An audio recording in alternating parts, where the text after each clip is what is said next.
Hey everyone, welcome back to another Civo Meetup. This is our 14th online meetup. Super excited. And today we're talking about software development from anywhere with a dash of noyaml.com. So basically, we're going to have, first of all, I would like to introduce, the panelists over here. So really appreciate you joining, Philippe and Geoffrey. I believe I pronounced that correctly.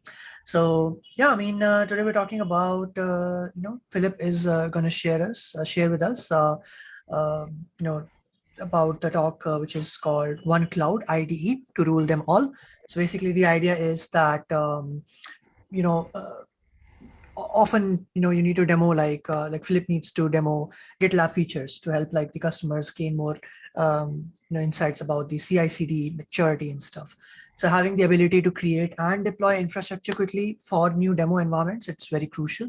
And this is where Civo and Gitpod comes in. So we'll be doing like a nice demo for you, and you can ask your questions, and we'll be deploying the GitLab Runner and connecting it and setting up the GitLab's Kubernetes integration.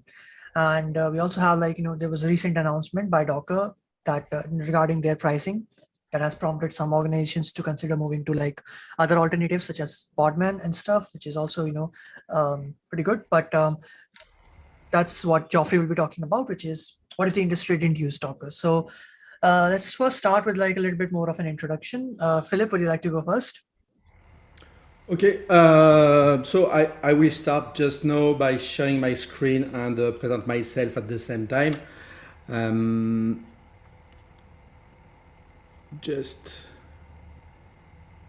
Is it okay? Can you see my screen? Okay, yeah, perfectly fine. So I will just start my deck. Sorry. I use Gitpod for everything, even for the slide. Open preview. So One Cloud IDE to rule them all. I will try to demonstrate my use of Civo and Gitpod in less than 15 minutes. So hello everybody. Thank you to host me. My name is Philippe Charrière. As you can hear, I'm French. You can follow me on Twitter with the strange handle Kigorg or Kig on GitLab, and I have the same on Github. I am a technical account manager at GitLab, and a TAM is like the Alfred of Batman, but my Batman are my customers. Some fun fact, so you can hear that my English is special. You will see that I'm a Gitpod addict, and my Kubernetes skills are terrible, a lot worse than my English. And in fact, this is my main problem, because at GitLab we provide a kind of integration between Kubernetes and GitLab, and sometimes I have to do some demonstration about how I can deploy easily application from GitLab CI to a Kubernetes cluster. And it was, some months ago, it was very difficult for me. But, sorry, I discovered Civo, and Civo saved me because I have nothing to install, no DNS problem. And honestly, Key3s is my favorite Kubernetes distribution. So when I saw that a company did Key3s as a service, I was obliged to test, and I found in love almost since the beginning. And the topic of my talk is that I do everything with Gitpod. So I use it for months, even to manage my servers or my clusters. So today I will try, I hope the gods of the demo will be with me, I will try from Gitpod to create a Civo cluster, to set up the Kubernetes integration with this cluster and GitLab. And I will use cluster management project template we provide it as GitLab, but I design one to work smoothly with Civo cluster. And if everything will be okay, I will just deploy a web application on Civo with GitLab CI. So I will stop the deck. I don't need anymore the project. And I will share all the source code at the end. No, I started my cluster management project, but if I go on GitLab, I have a group, Civo Online Meetup, and my cluster management project. So it's a template I use for all my demonstration, and I can reuse it on different group or project. I add only two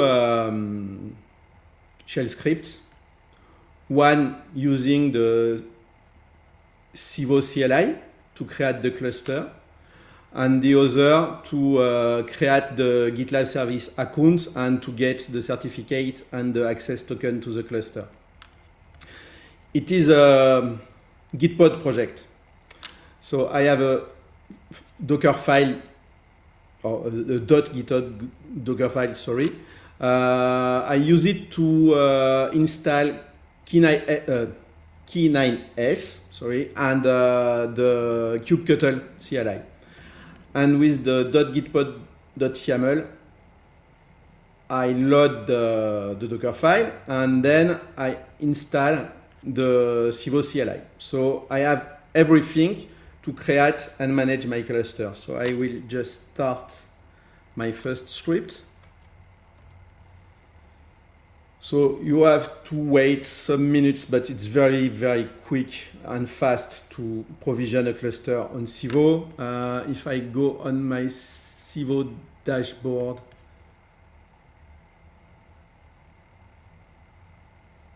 you see that it's creating the cluster. I return on my project. I just use, in fact, a .env file for the settings of the cluster, the size and the number of nodes, for example, and the region. The Civo API key is on my Gitpod profile. So even if I commit the project, nobody can access to my credentials. So it's very useful.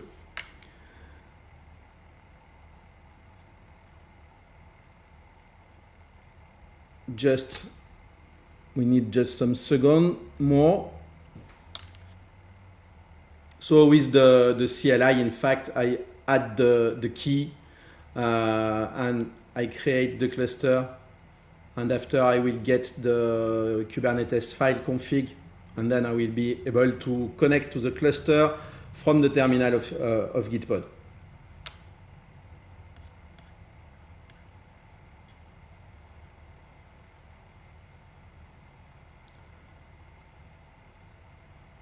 I think it will be okay. Yes. So automatically my script copied the config file here. So now I can generate the certificate, the access token, and create the GitLab service account YAML. It is a file that you can find in the documentation of GitLab.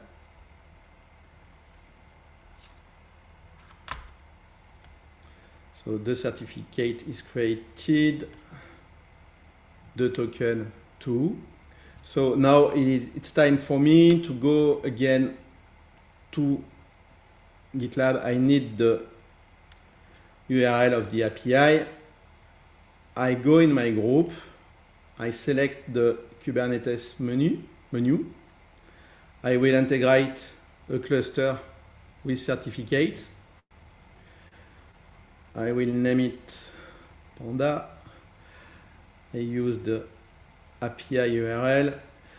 I do it with the UI, but you can do with Encharts if you prefer, of course.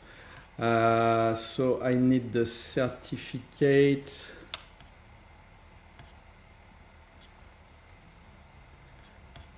The token.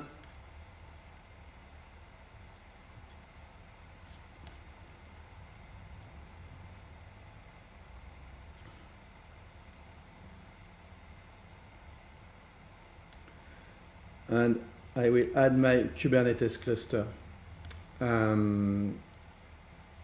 Once the integration is set up, I go to the advanced setting and I select my Civo cluster management project. So it becomes the project to manage my cluster for the group.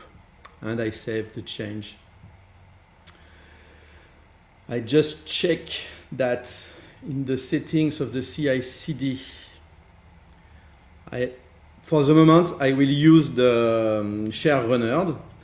I need the token registration for the CI/CD. I return in my project. We have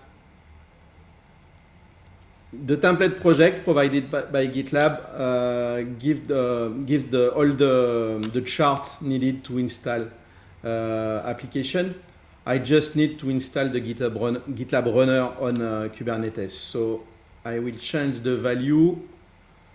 I just need to copy my token. I use gitlab.com, but of course you can do this with a GitLab on-premise instance. And after, I have a gitlab-ci.yaml file that will, once I will commit my change, that will trigger the CI to install the runner on the cluster. So I will just commit my change. I will launch KNIS to look at my cluster.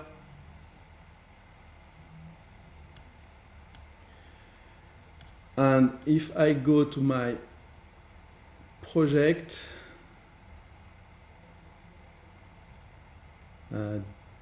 this is one, you see that a CI pipeline is created. And I have a problem, it's the demo effect.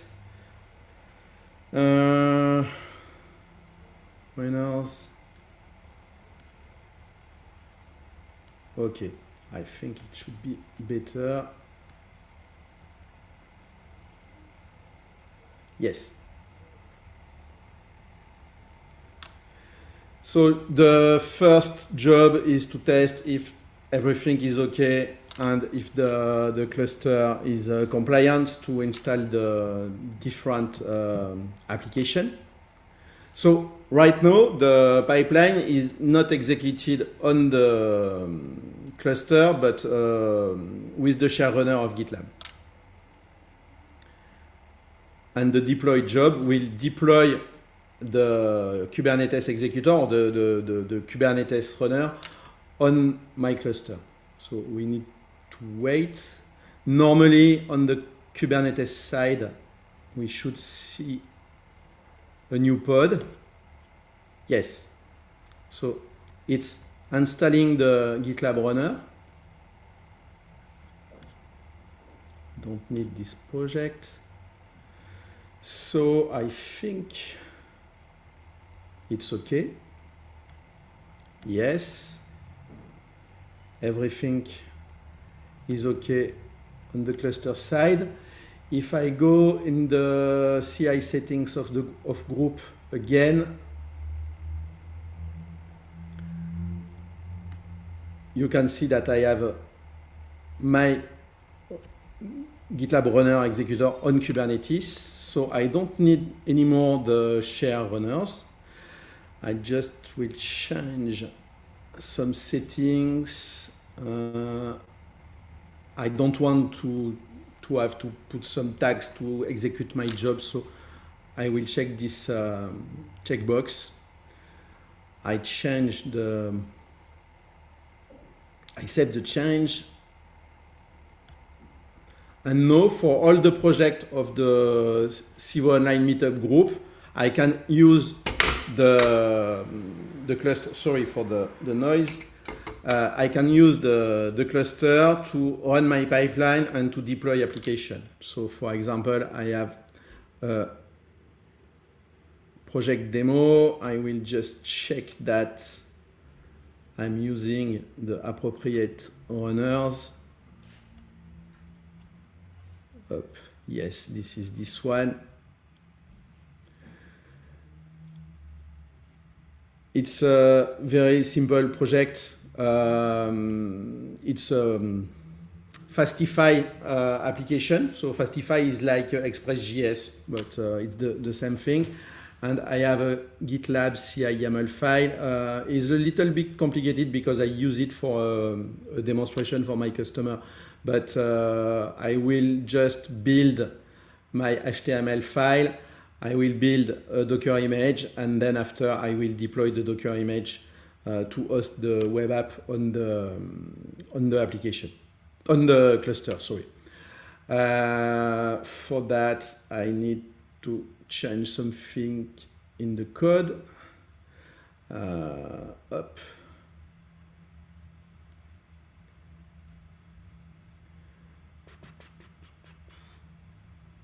Public index.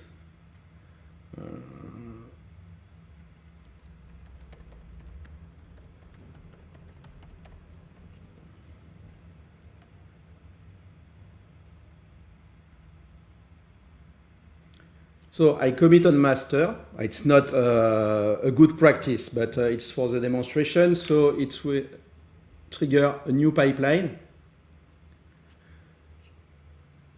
And this pipeline, this time, will run on the Kubernetes cluster. So we need to wait some seconds.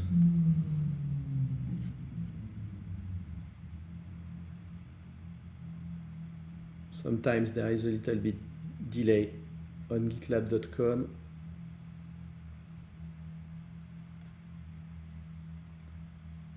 So be patient. Yes, it started. So here we'll see that we used this time the Kubernetes executor. And on the GitLab side, you can see that a new pod runner is started. In fact, the GitLab Runner on Kubernetes is a kind of a scalable GitLab Runner. So the executor will provision or will pop up all the pod it need to run the pipeline. So the first job is okay. So now it will build the Docker image.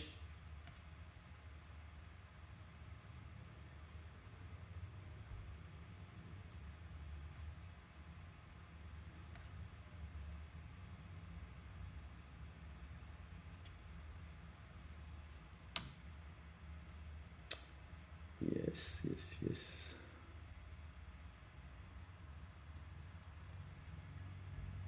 So it started again.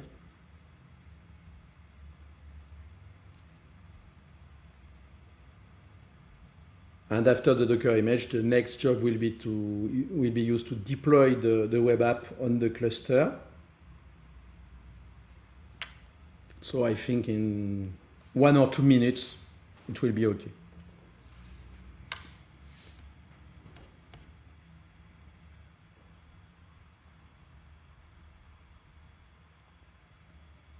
The main advantage to use Gitpod to do that is that I can just have a workspace already usable in some seconds, in fact, and it's very useful.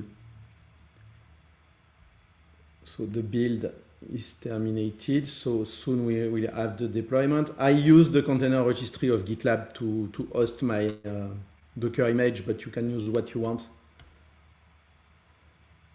CI/CD pipeline.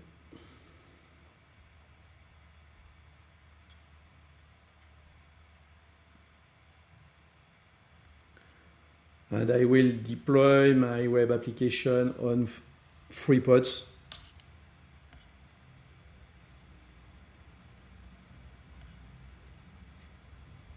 So the job is running.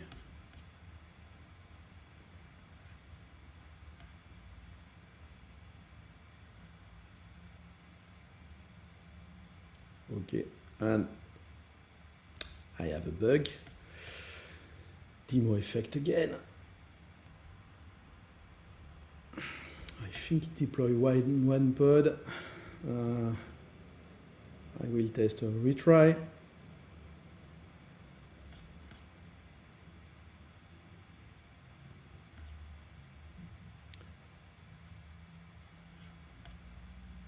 We just see deployment. If I go in the environment deployment, yeah, I don't deploy anything. But at least you see that the runner is working. Probably I did a mistake in my web application.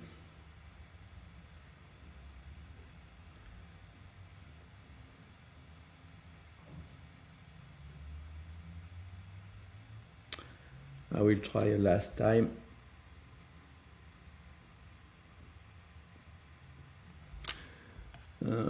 Deployment, the ingress web is invalid webmaster lowercase.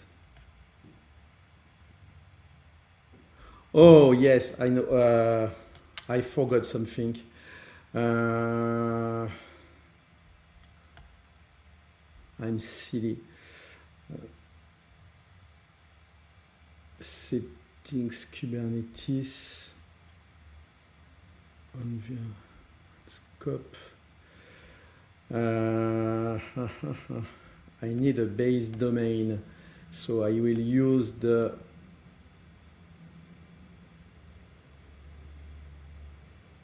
API of the cluster, nip.io.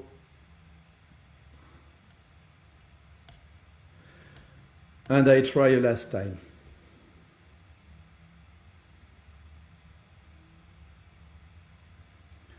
So CI pipeline.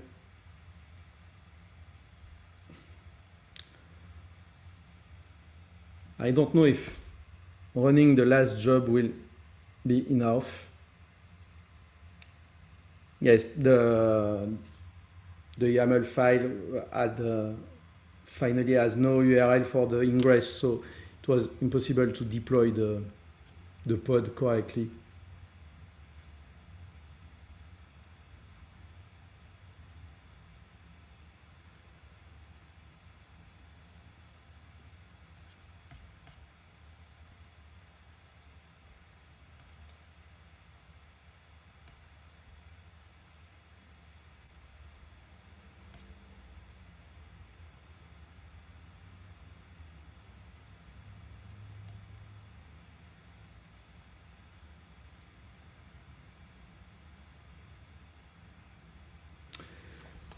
So I'm crossing my fingers.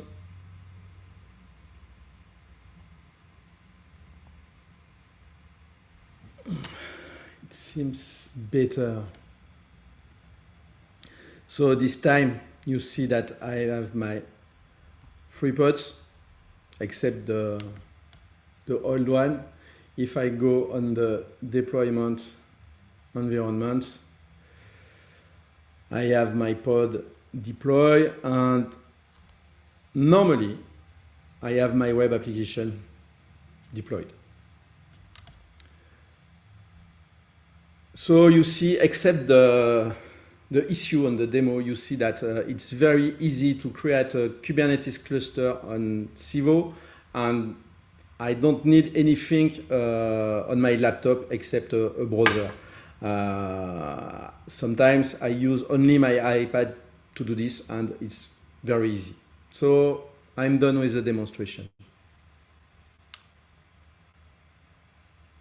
Awesome. Well, thanks a lot for presenting, Philippe. We did get some questions. So Thomas asks, when will more regular releases of self-hosted Gitpod be happening?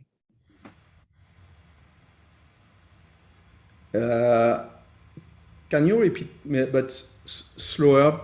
because I'm not That's sure. probably a better question for Jeff, I think. Yeah, I think. Gitpod. Oops, sorry, my bad. No missed problem. that. Jeff, Good you can take that one. Yeah. Yeah, sure. So there's a couple of things happening with self-hosted. Previously, we've been like cutting releases as an increment. What we're doing now is making it easier for people to follow main. So we want to get to the point where self-hosted main is deployable, is the deployable increment of self-hosted.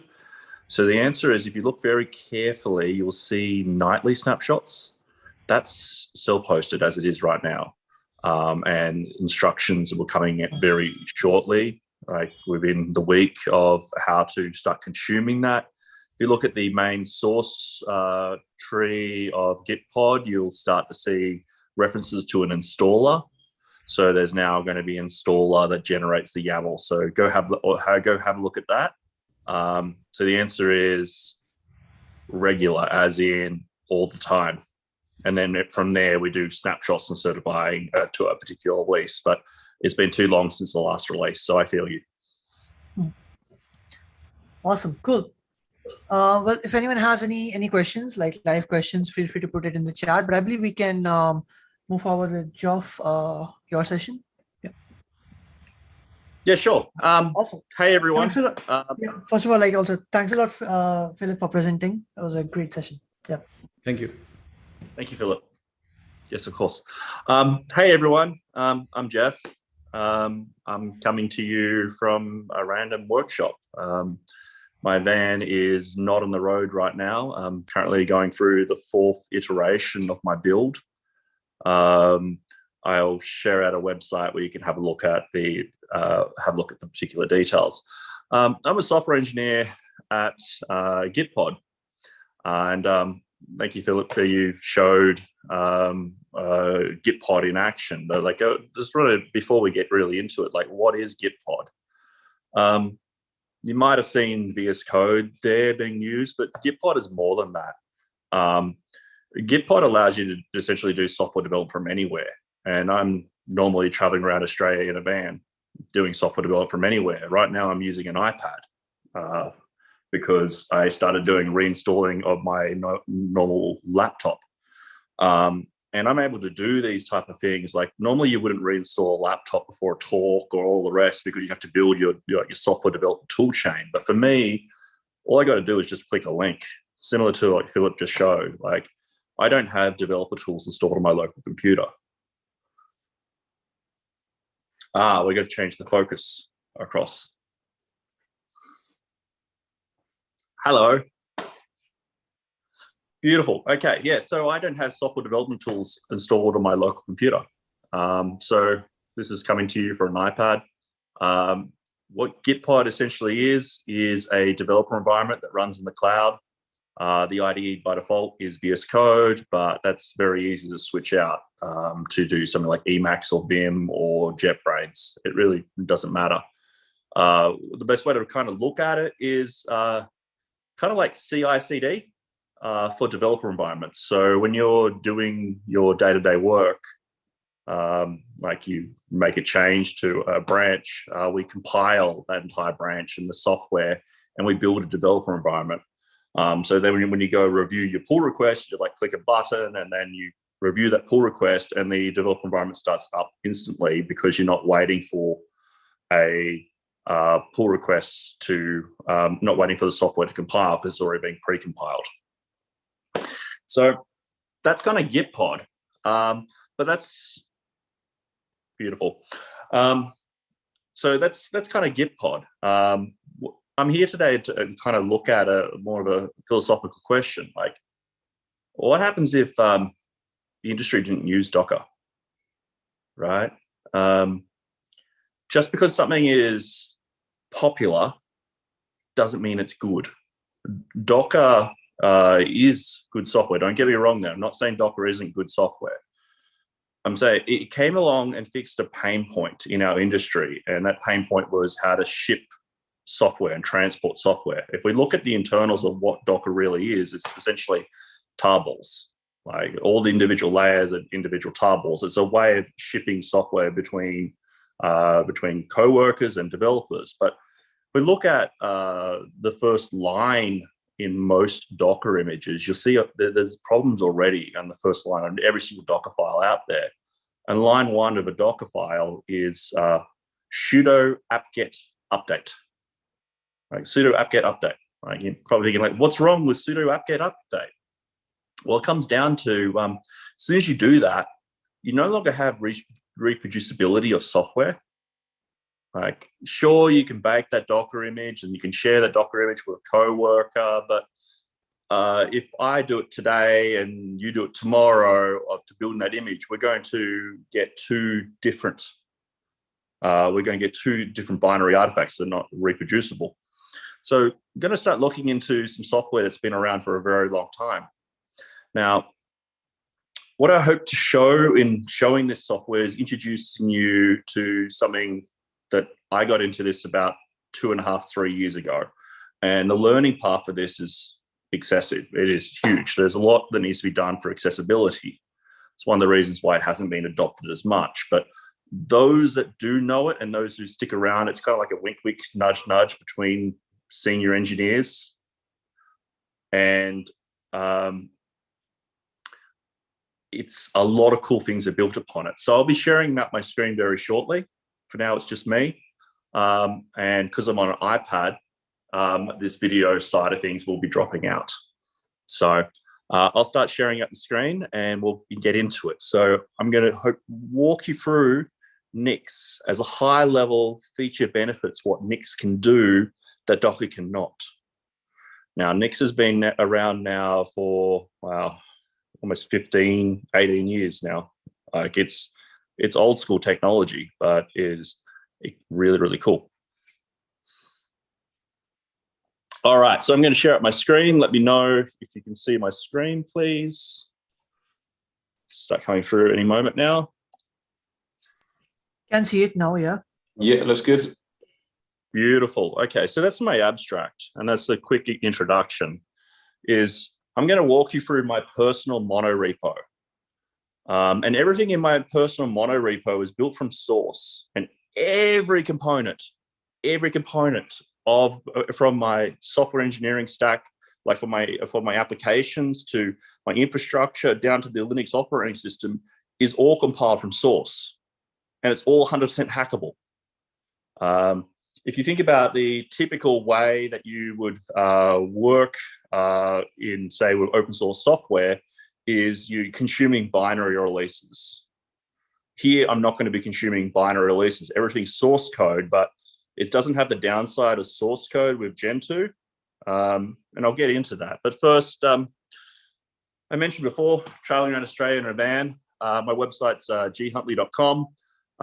Go check it out, and it's pretty sweet. So one of the things people typically ask about is like internet. How does internet work? So the good things is I have a blog post about that in the bottom left-hand corner. And on the average day, this is my office. I'm just traveling around in the van. So it's pretty damn sweet. Now, I mentioned YAML. If you haven't seen it, check out noyaml.com. It's a website that I made after doing one too many custom resource definitions. If you've ever done that before, you know the pain that it is. In case you're wondering, the website is deliberately not usable. It's an art project, so have a look at the beautiful reviews from reddit.com down the bottom there. And the talk itself is, the technology is Nix. If you want an easy introduction to Nix, I recommend checking out nix.dev. Nix.dev is a beautiful website that introduces you into the world of Nix, not from the programming language perspective, but more from the I need to do a task perspective. Like, I need to cross-compile my application. How do I do that? I need to build a Docker image. How can I do that? So nix.dev is my #1 pro tip for learning, getting introduced to Nix. So,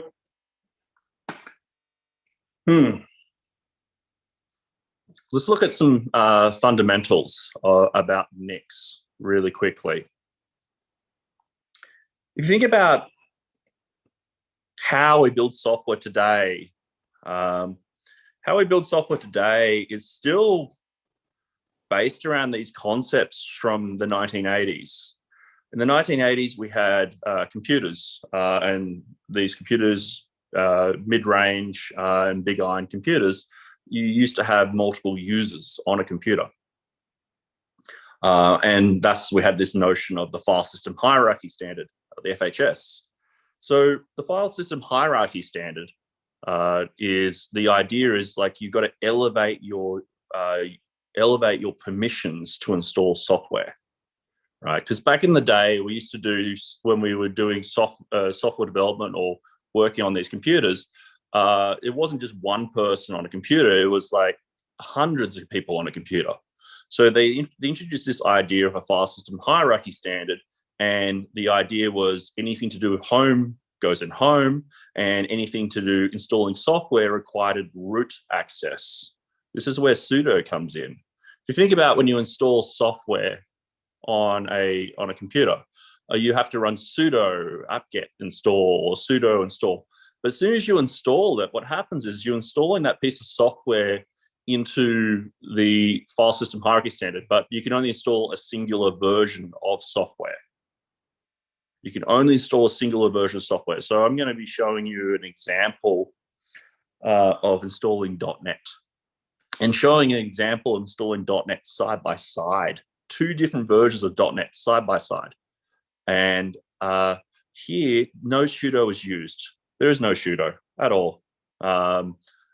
This matters a lot because what happens is with Nix, everything is, instead of being absolute paths with example of installing in like user/bin, etc.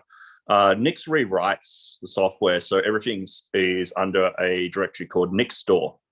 I'll get into the particulars of that, but nix.dev will teach you the concepts. So first concept here is I'm going to show you Gitpod with Nix. Right, so on github/gitpod.io/template.nix, this is the repository that I'm going to be showing. And you just mash that open in Gitpod button and you'll get a workspace. So I'm going to boot this workspace back up right now.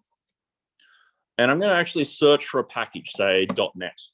So if you wanted to know the names of packages in the Nix ecosystem, you go to search.nixos.org. That's the place that you want to be. So if I search for this, I'm going to see .NET SDK 2 and .NET SDK 5. Right? If in the FHS world, like back from the 80s, the typical way if you wanted to install like a version of .NET is you can only install a particular version. Pick your version. You're either going to install .2 or you're going to install .5. This is where Docker came into the world. Shipping software between people is really hard. How do we create environments that are reproducible? Well, Docker, it really isn't. It's kind of an abuse of the word. It's not really reproducible as such, but the proper definition of my definition of reproducibility of software. But what happens is when you build a Docker image, what you're essentially doing is you're just going like line one, apt-get install, and then it goes for each one of those run phases, takes a file system kind of like a file system snapshot. And the end resulting of that file system snapshot, you get a tarball or a Docker image file, and that allows you to ship your software between developers, between servers, and all the rest. So at best, Docker is a encapsulation, and it was an encapsulation that our industry deeply needed, because we needed to lift the ecosystem away from the file system hierarchy standard. Because as soon as we install software into the computer, all of a sudden, then we've got this tight coupling of state with the particular computer. So Docker freed us from that, but it's not exactly the absolute best thing in the world. I'm going to show you something that is really cool. So this is the template Nix. This is the template Nix repository, and This is Gitpod. I'm running on an iPad. All right, so I'm just going to duplicate the template Nix directory and call this .NET 3, and duplicate it again and call it .NET 5. All right. So there's a couple things here going on. You might see in that line there is the env is blocked. Now, there's some really cool software called DRenv. Now, DRenv is a beautiful piece of software. If you've never used it before, it helps with building 12-factor based applications. The idea is you implement an env file, and that env file allows you to set environment variables when you go in and out of your directory. For example, setting authentication tokens, or if the environment is dev or prod. But there's something a lot of people didn't realize with DRenv. A lot of people are using DRenv, and that is DRenv was actually meant to be used with Nix. There's a special mode with DRenv, and I'm going to show you that special mode. So if I open up over here and look at my env, it's got line 1 is use Nix. Use Nix essentially tells DRenv to invoke my shell.nix every time I go to bash, every time I go into a particular directory as part of my bash profile. So I'm going to show this to you. If I type .NET right now, .NET is not installed, completely not installed. And I'm going to install .NET. I'm going to install .NET by going into the directory. So what I've just done is I've blessed the current directory from a DRenv perspective. So anything that is defined, so what directory? I'm in the .NET 3 directory right now. Anything that's defined in my shell.nix here, anything that's defined in my shell.nix here is installed when I go in and out of that directory. So right now I haven't specified the package, and I'm going to specify the package of .NET SDK 2.1. Okay, sweet. Let's do that. So I'm going to do .NET SDK. Sweet. Now, I've blessed this env. If you notice, as I've exited Vim, it's actually reevaluating the shell.nix. And you'll see right down there, one of those lines is it's actually downloading the .NET SDK. So now I can do .NET version. .NET version, or is it info? I always forget. So .NET version. And I go out of the directory, and .NET version, .NET doesn't exist. But if I go back into .NET 3,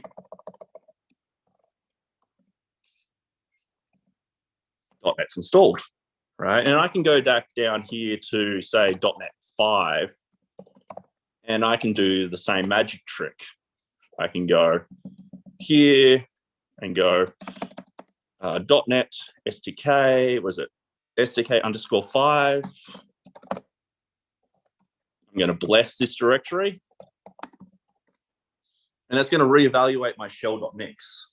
So now my local file system, I have 2 folders, and those folders is .NET 3 and .NET 5. And when I go in and out of these folders, it's going to install and uninstall all the dependencies for my project. I go into .NET 5 and go .NET, and that is .NET 5, and I go out.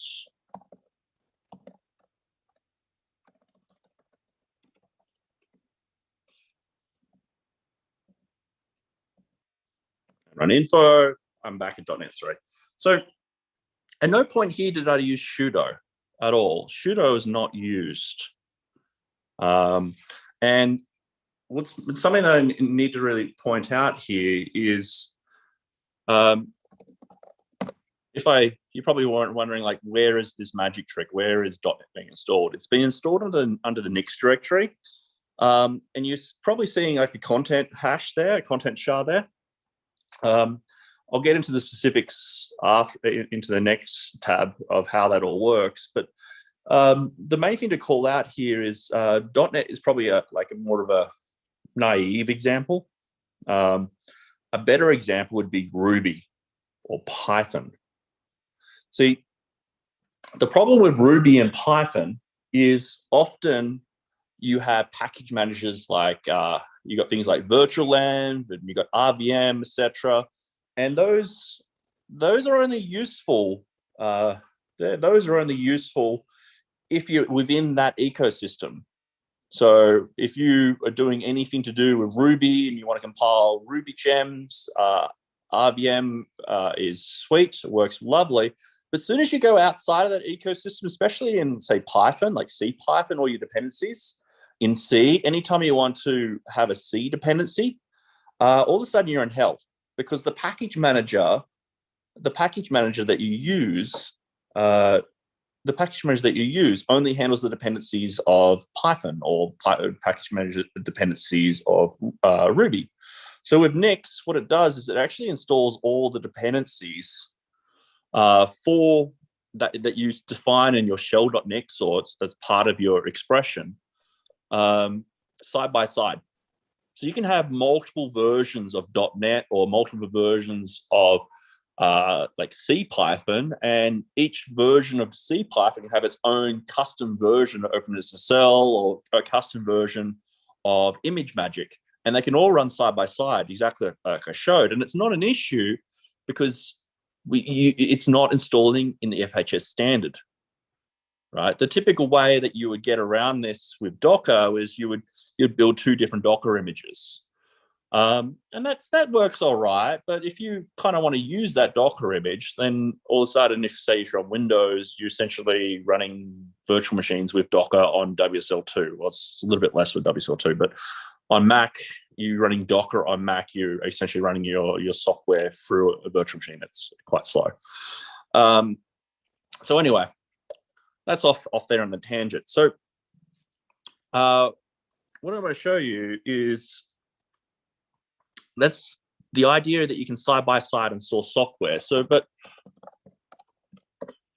Nix is reproducible, meaning that when you specify software, like for example, when I was specifying here .NET, I can pin to a particular version of Linux or the Nix OS operating system and the entire ecosystem to a particular version. And you can actually rebuild everything. You can actually rebuild everything to that particular version. So there's the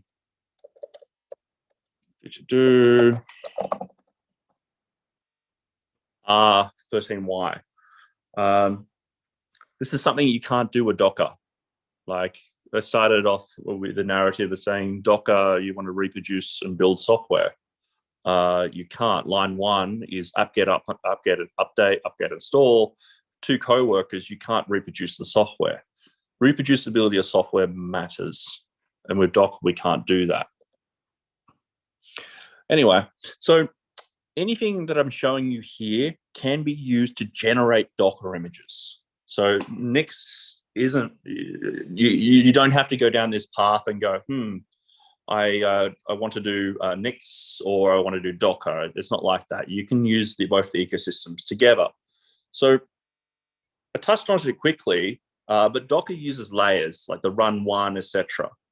But the layering is very, very hard to do efficiently with Docker, because essentially it has no idea. When you do run, the run command, it's essentially doing file system snapshots between each one of those states.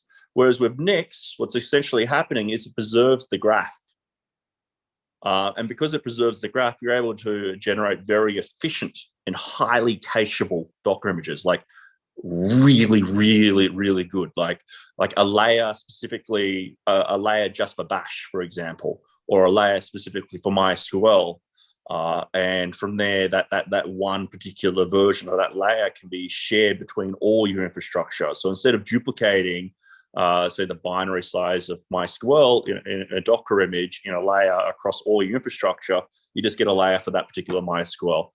You can do some pretty great things there. So if you want to get into that topic, optimizing Docker layers for better caching with Nix. Now,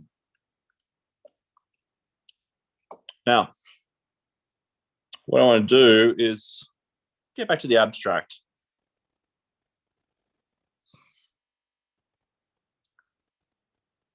I promised that we'd walk you through my personal monorepo, where everything is built from source and every component, including the operating system, is 100% hackable without the developer experience with compilation from source. I'm going to show you source binary substitution. I've already quickly looked into how Nix is a little bit different to Docker. We touched in quickly of how to generate smaller Docker images from Nix, and that's the Graham Christensen blog. And we'll start heading towards how to deploy one to your Kubernetes cluster. See, these expressions that I'm showing here can actually be served. There's this software called Nixery. And what Nixery does is it will take a Nix expression, say, for example, a shell.nix or my personal monorepo, and this actually works as a container registry. But it's a very special container registry. Like, you've never seen this before, have a look on line 1 there. It's going docker run nixery.dev shell/bash. What it's actually doing is you're actually passing in the Nix expression that you want to build, and it's custom generating a Docker image for you. So for me, when I'm deploying myself into a Kubernetes cluster, I run Nixery on top of my personal monorepo, what I'm going to get into. And so when I configure where it gets pulled from, it's actually not getting pulled from a container registry, it's getting pulled from my Nixery instance. And the Nixery instance will compile if need be, but it doesn't need to be compiled, because what's happening is I pre-compile the expression and I ship it onto my Nixery instance. But if it didn't exist, it would compile it. So I'd quickly show it. Nixery.dev.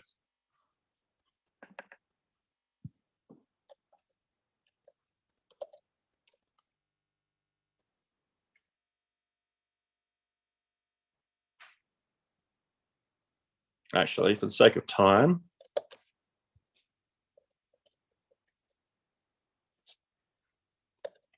okay, it's booting up. Sweet.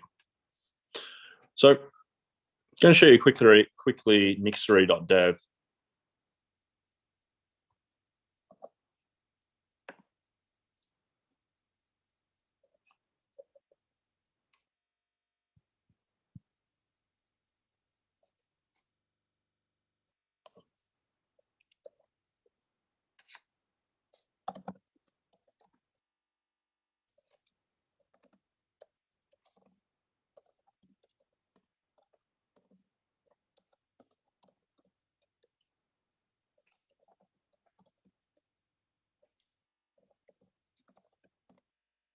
So here we go. Docker run. There we go. Got a prefix there. So what this is going to do is I'm going to show you Nixery dev. So I'm specifying that I want a custom Docker image created. And in that Docker image, I want my shell, I want Git, I want htop, and bash. So that Nix is going to connect to Nixery, and it's going to generate me my custom Docker image. So if you can envision that this was, say, a Kubernetes cluster, like, and this is my container registry, this is what this is actually behind the scenes what the Kubernetes cluster is pulling against. Now, I mentioned that optimizing layers for better caching with Nix, and this is what you're seeing right here. There's a lot of layers, and each one of those layers is super, super thin. And they're highly cacheable, because typically you're going to have a singular version of bash used for your entire infrastructure when you're in the Nix ecosystem. Whereas in the Docker ecosystem, you would have multiple different versions of bash or multiple versions of OpenSSL or all the rest. And that creates all these issues when it comes to security. If you want to audit your Docker images, do you have, and then when there's a security issue for, say, MySQL or like whatever, like a JSON parser, you have to audit your Docker images to see if it's all there. Under the Nix world, you have a singular that JSON parser is defined in a singular place, and then that's used everywhere across your entire infrastructure. And thus, here you got your you have this beautiful custom Docker image that's been served by my Nixery registry. And the end result here is, yeah, I've got a custom Docker image with Git, etc. So that's one aspect of it. So that's what I use as my container registry. To deploy into production, because I mentioned no YAML, is I use something called kubenix. So kubenix actually code generates from the resource definitions of Kubernetes. And I'm going to show you an example deployment. So in here, we've got our default.nix. And this is just defining entry points. In here is image.nix. And this is specifying the Docker image to build, because unfortunately, I can't inject a Nix expression directly into Kubernetes. But what I can do is inject a Docker image. So build layered image is this here, and I use it to serve it from Nixery, and the end result is the end result is that is my definition of my application that's being deployed into production. Now, Nix itself is built upon the operating system of NixOS. Well, actually, Nix is a package manager, and the package manager kept growing to the point where the package manager is also an operating system. Now, everything in NixOS is highly unit testable. There's a lot of integration tests. Everything is testable. It's one of the most tested operating systems there is. It's insanely good. And the reason why it's so good is because it's got these testing primitives built in. So right there on line 12, it's kube wait to succeed. So here I'm going to inject in my Docker image.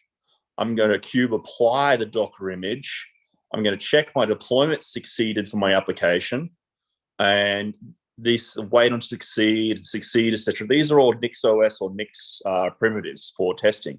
So this is how I actually do integration tests for my software. So I'd build an expression. The expression is the image. The image is served by Nixery, and that acts as my container registry. But before that all works, and it's pushed to the container registry, it runs through my integration test. And this is how I'm doing the integration test. At no point here am I using any YAML at all. There's no YAML being used at all. I have a single unifying programming language that unifies everything from deployment to my test scenarios to defining what my software is and how to build my software. So, mindful of time, let's walk you through my personal monorepo, because this is where some of the magic is. Okay, beautiful.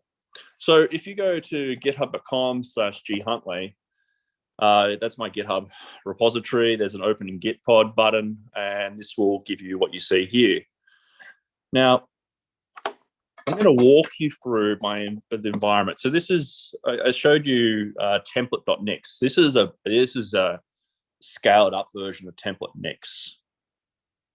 This is my developer environment. So no matter where I am on whichever devices, I am able to have a completely reproducible developer environment. And it's not just reproducible in the sense of like software reproducibility, but it scales into my team members. So I'm going to quickly show you something. So I've blessed this directory, and you've seen that it's done some software installation because it's blessed. Now, if I go into my bin directory, you're going to notice something in here. There's a whole bunch of symbolic links. Each one of those are all symbolic links to a dispatch script. Now, this dispatch script, and I'm going to explain and how all that works, is if I type, say, 7Z, 7Z was not installed before I ran that. What it's actually doing is it's now installing 7Z, and How that works, I'll get into unpacking. So Nix itself is a source-based distribution. Everything is built from source code. But if it evaluates the expression like nothing's changed, it will download it from the binary cache. And this is what's happening here. Now, 7Z is a naive example, but what's actually I'm doing here is by having these in this bin directory, in this symbolic links, is no matter who's in my team, they all going to get the same version of 7Z. But 7Z's a silly example. What about the AWS CLI? Right, so everyone here in my team is going to have the exact same version for their developer environment. So instead of pushing this all and building customer developer environments, this can be run from a CLI from any computer. It can run in Gitpod, because Gitpod is just essentially a place to host and run your code with VS Code on top. So I'm going to expand this and show you what's going on here. So if I expand in here, this link, the example I'm going to give you here is Vim, right? So in my terminal, I've got a symbolic link. I've got a symbolic link. So symbolic link to Vim. So I'm going to run Vim, and the first time I run it,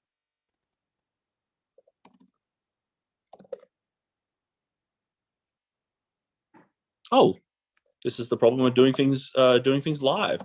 What's going on here? Might have to talk through it. Okay, cool. I'm going to talk through it. Okay, so when I run Vim, what's essentially happening here is this attribute is go to my third-party directory. This is all a mono repo. And in this mono repo, and if I go into my default.nix and I go like, where is NVim or NeoVim? NeoVim is here on line 77. Line 77, you're seeing that it's inheriting into Nix packages. And you're probably wondering like, where is Nix packages? So in bin here, lsltr, and have a look at NeoVim. So NeoVim invokes the dispatch script. The dispatch script invokes my third party, the third party. Then this is where the single source of truth. In all my software for my entire mono repo, there's a single version of NeoVim. And that's coming from Nix packages on line 74. So I go up, it's like, where is that coming from? Where is that coming from? That's coming from line 20. That's being imported from the file system. Now, I'll give you a scenario here. Is like when I run NVim, remember I mentioned that it evaluated the expression. And because there's maybe no changes to the expression, it's downloaded the binary of a binary. So if I expand over here and go into GitHub, go into NixOS, and go into packages, and then head into applications and go into editors, and then head all the way down here to NeoVim, to NVim or NeoVim. This is the source of truth. This is the build definition of Vim. This is coming from NixOS. And remember, NixOS and Nix, they're both really orthogonal to each other. So here's a scenario. All right. So right now, when I type NeoVim, which is not working, I'll have to figure out later what's going on there. What's happening is it's evaluating the expression. And now that expression has been evaluated, it's seen that there's been no changes made to it. So it's going to download from the binary artifact, binary cache. And this binary cache can be, like for here, it's using cache.nixos.org, but that could be a team-based cache. You can have you run your own private cache. There's actually software called Cachix that allow you to host your own private binary cache that can be shared between team members. So in that case, what you do is you publish that software you publish that software via your CI/CD server, and that's similar what I do. I build, and then I publish the build artifacts to Cachix, and then that's consumed by my Nix3 instance. Anyway, so let's say there's been a security issue in your infrastructure, and you need to do a custom version of Vim. You need to monkey patch Vim. You can't wait for Ubuntu to release the security updates. You need to release a new version of Vim right now. In the Docker world and the current world that exists right now, there's nothing you can do. You got to wait for the open source maintainer or the vendors to release updates. In the Nix world, because everything is built from source, this is your build definitions. You can go, yeah, I just want to use Vim. I just want to do the next version of Vim, or I want to head down here into my build definition for my thing. I can go echo temp plus blah. So that's an example, like applying a patch file. So I can hack from my IDE here in Gitpod. I can hack on low-level dependencies. So I'm using Vim as a silly example, but this could be OpenSSL. It could be the Rust compiler, right? And then let's say it's Rust. As a result of me changing Rust, at the top here, in the build definition, I'm defining the single source of truth, right up here. So say it's libuv, and I need to hack on a custom version of libuv. When I make that one change and I submit my job into CI/CD, it actually will rebuild my entire infrastructure from everything down from machines to Docker images to my applications, and does verification pass with my tests that change the libuv didn't break anything at my high-level application level.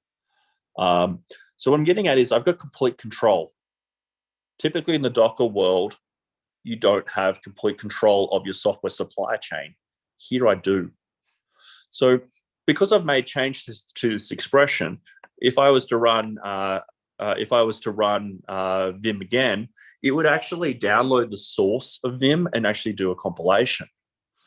And so with that in mind, and because I'll have to figure out what is going wrong with my demo, I'm going to switch over to questions because I'm mindful of time. Nix is really, really special. Roles with Nix are rare as hen's teeth. If you can find them, you're going to find a company that's doing something very interesting in the ecosystem.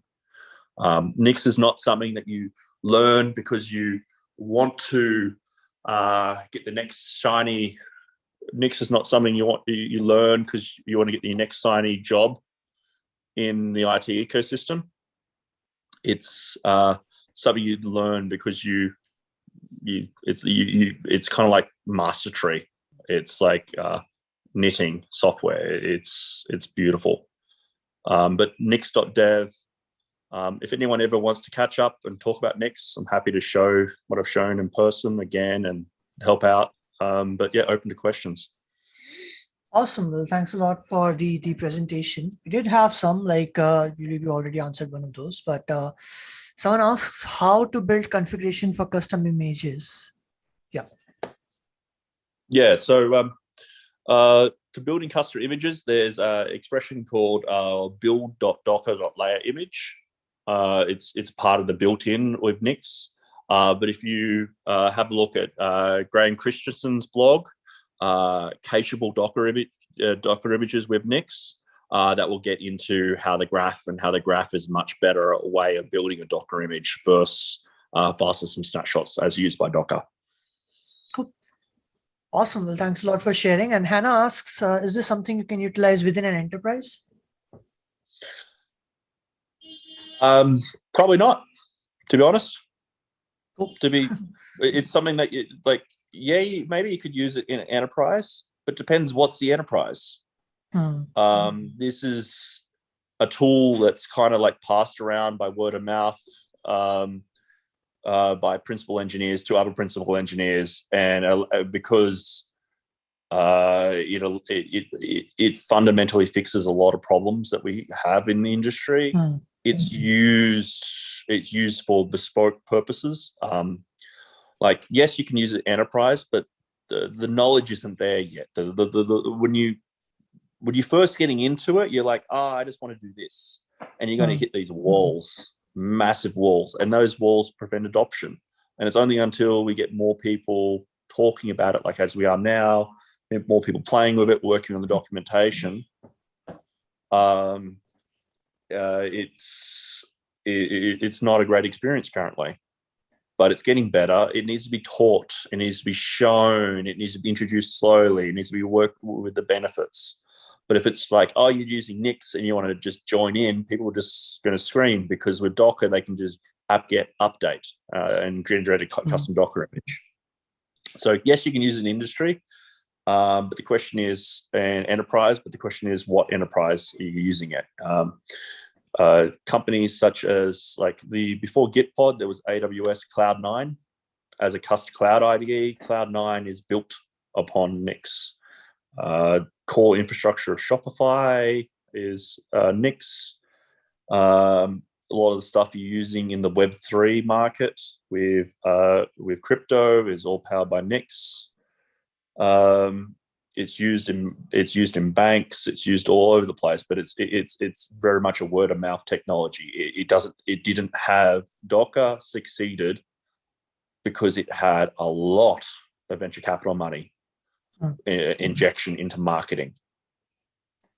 Good technology because it's good technology because it exists and you know about, doesn't necessarily mean it's good technology, right? It just could mean that it just had a very large marketing budget. And Docker fixed a lot of problems in our industry, but at the same time, it really, it's just an encapsulation layer, and it was very hyped, very, very hyped, and there was a large amount of money injected into the ecosystem, so you know about it.